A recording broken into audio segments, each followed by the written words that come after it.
It must be morning, for I hear the morning voices.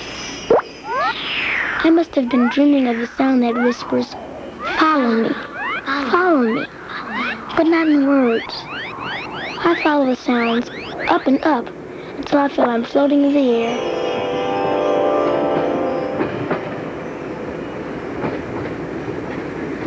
Now I'm awake, and I listen to the voices.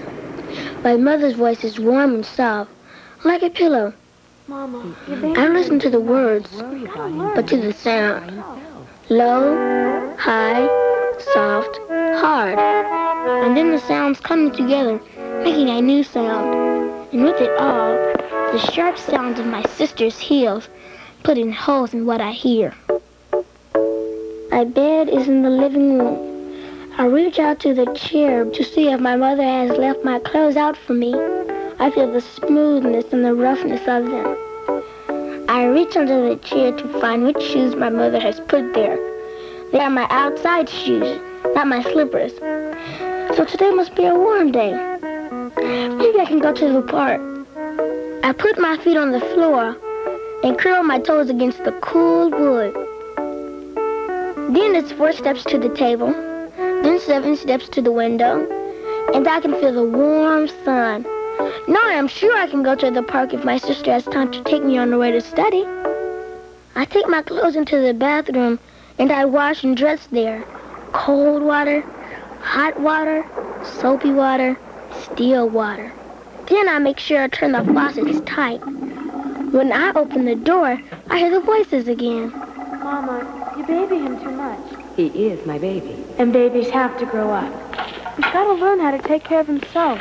But I worry about him being in the park by himself. He's not alone. Folks there know him. They watch out for him. I don't know. Mama, you can't work all night and then stay up all day to be with him. You have to sleep, and he should be outside. I sit at the table, and my mother gives me breakfast. I breathe on the hot chocolate so I can feel it on my face, coming back warm. I drink just a little at a time so I can keep holding the warm cup. My mother kisses me. Good morning, honey. Eat your breakfast before it gets cold. Careful now, you're spilling. Let me help you. Mama, let him feed himself. He was doing just fine. Look at the time. Nobody else at that school seems to care about being late, but I do. I'll take you to the park. I go down the outside steps. There are 7 steps. 7 is my most magic number. My sister comes out. I take her arm. Why, hello there, you two. I was just talking to your mother the other day at the laundromat. To tell you the truth, child, she looked just plain worn out. Sometimes people think because I cannot see that maybe I cannot hear very well. So they talk very loud to me. And you, young man, how are you today? And when they don't want me to hear, they talk very soft, but I hear. A poor woman works too hard and worries entirely too much for her own good. Well, now, are you going to the park, sweetheart? Look at the time. I've got to get on home. Bye now. Bye. Bye-bye. Now my sister walks very fast because we are late, but I can still count the steps to the park and remember the turns. Someday I can go there by myself.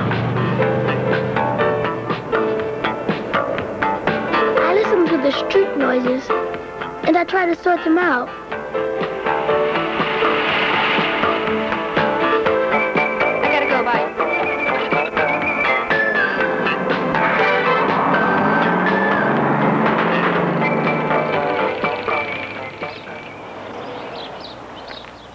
When we get to the park, we go first to the bench. She waits to make sure I remember my way in the park. 14 steps to the bubbler, around the bubbler, 20 steps to the curb. I go back to the bench.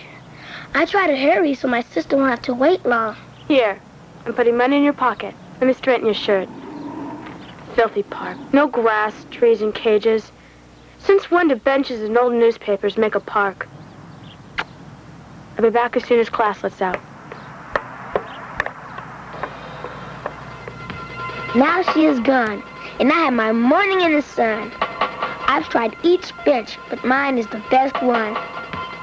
I go to the bubbler and press my mouth against the water and feel it on my tongue, soft and warm. I walk around and around the bubbler. I put my finger on the place where the water comes out. It's one of my games. I have many games. Sometimes I listen to every sound and wonder if that sound could do something to me. What could it do? Some would scratch me, some would pinch me, some would push me, some would carry me, some would crush me, some would rock me. I know I have enough money for an ice cream bar. When the bells sound near, I wave. He stops. I hold out my money. Now I feel him seeing me, but he doesn't take my money. I hear him getting off the cart. Here, mister. But he still does not take the money from me. Guess what? Every 10th kid wins a free ice cream bar, and you're the lucky one today. Thanks. I start back to my bench. You gonna be okay by yourself now? I know he is seeing me. I sit on the bench. I listen for the sound of his cart starting up. But I hear him walking over to my bench. I don't want anyone to sit with me.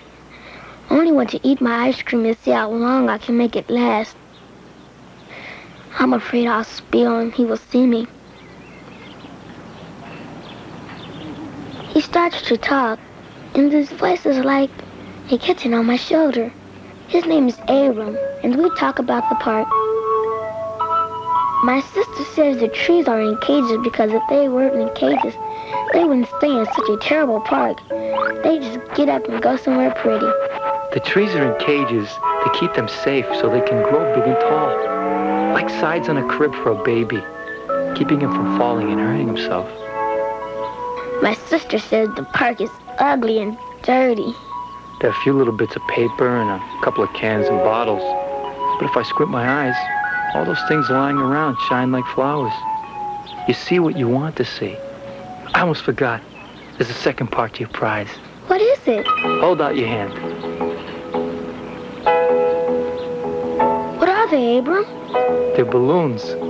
But they can't be balloons. Balloons are big and round and tight. Not like this at all. And these will be too, as soon as I show you how to blow them up. Abram lets me hold a balloon while he blows in the air. I can hear the air filling the balloon. I feel the balloon growing bigger and bigger in my hands until it is round and tight. Then he lets me try. I blow into the soft balloon.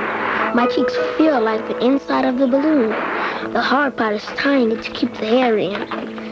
Abram finally does it for me, but I will try again later. He tells me my balloon is red, then tells me about the colors of the other balloons that I put in my pocket. Colors are like sounds. Some colors are loud, some colors are soft. Some are sharp, and some are tender.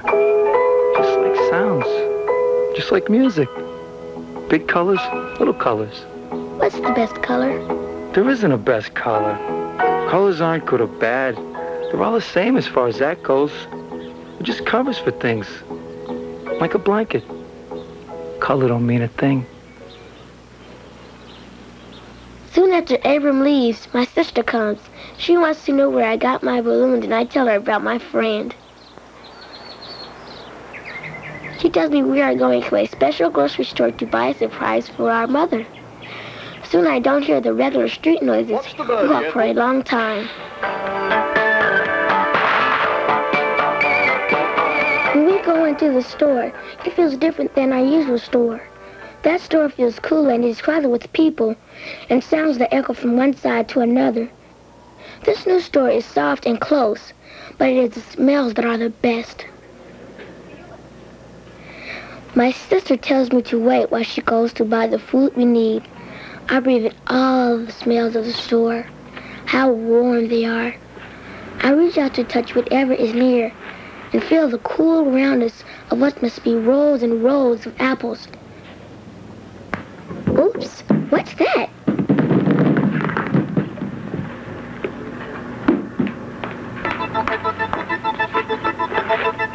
What do you think you're doing? Are you crazy? Let go of him! Don't you start up with me. I'm fed up with you people. Just look at what's happened to this neighborhood. What's that supposed to mean? All you coloreds know is stealing and destroying other people's property. Look at what this kid did. It was an accident. Sure it was. This happens all the time with gangs coming in my store. But this time, I'm gonna make sure this kid picks every one of them up. Like I said, I'm sure it was an accident. My brother's blind. My sister takes my hand and pulls me outside. I hold my balloon tight. I can tell by her hand that she's mad. God, I hate people like that. They treat you like being black is some kind of disease. Everyone says color doesn't mean a thing. What does he know? Is he black?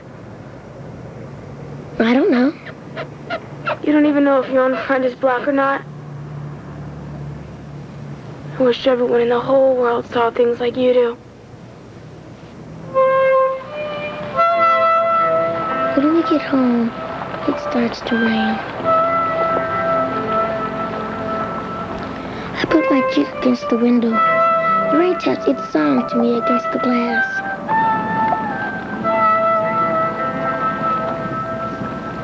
The house feels sad. I remember the balloons in my pocket and take them out. I blow one up. I tried to tie the balloon like Abram showed me, and it works. As I do it again and again, I wonder what color each balloon is. I pretend each new one is a different sound until the room is filled with the music of their colors. When I have 6 balloons, I bring them to my sister. I wonder if they look like the sound of sunshine coming through the door. The hug she gives me lets me know they do.